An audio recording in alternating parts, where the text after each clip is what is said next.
దేవుడు కోరుకున్న దేవా, నీకు వందనం, స్తోత్రం తండ్రి. నాయన జగన్ను తన తన తన యాత్ర అంతటినీ, తన జీవితం అంతటినీ కూడా నీ బలిష్టమైన చేతి కిందికి, సంపూర్ణ అధికారం కిందికి అప్పచెప్పుకుంటున్నా తండ్రి. దేవా, బిడ్డ జీవితంలో కష్టాల్లో, బాధల్లో, ఇరుకుల్లో, ఇబ్బందుల్లో అన్నింటిలోనూ ఆ బిడ్డను కనపరిచి దేవా, ఈ బిడ్డను ఈరోజు నిలబెట్టినందుకు నీకు వందనం, స్తోత్రం దేవా.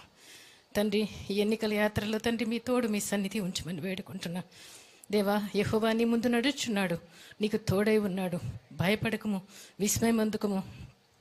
నీతో వచ్చేవాడని నేనే, నీకు సహాయం చేయవాడని నేనే, నిన్ను విడవను ఎడబాయనని పలికిన దేవా, నీకు స్తోత్రం తండ్రి. ఇశ్రాయేలు దేవుడు సైన్యం వెనుకటి భాగానికి కావలి ఉంటా అన్నావు దేవా. తండ్రి, బిడ్డ సైన్యానికి కావలి ఉన్నందుకు స్తోత్రం దేవా. తండ్రి, నీ కుడి చేతిని పట్టుకుని ఉన్నాను, భయపడుకోమంటున్నావు దేవా, నీకు వందనం, స్తోత్రం. నైనా యెహోవా నీ ముందు నడుచున్నాడు, నీకు తోడై ఉన్నాడు తండ్రి. నీ ముందున్న మెట్టలన్నీ సరాలం చేస్తాను, పర్వతాలు కొండలు చదును చేస్తాను.